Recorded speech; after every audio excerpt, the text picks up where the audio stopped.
अरुंद जागेत गाडी पार्क करणं आणि त्यातही मागे नेत गाडी व्यवस्थित पार्क करणं काय दिव्य असतं ना।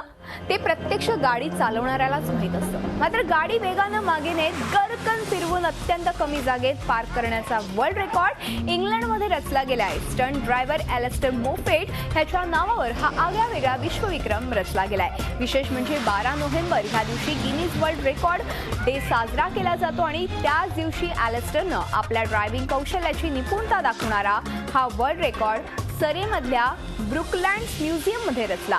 या रिव्हर्स पार्किंगमध्ये दोन्ही बाजूच्या गाड्यांचं मिळून अवघं 34 सेंटीमीटर इतकंच अंतर होतं आणि एलिस्टरनं वेगात आपली गाडी बरोबर 2 गाड्यांमध्ये पार्कही केली। याआधी अशा प्रकारे वेगात गाडी मागे नेत पार्क करण्याचा विश्वविक्रम 35 सेंटीमीटर इतक्या अंतराचा होता।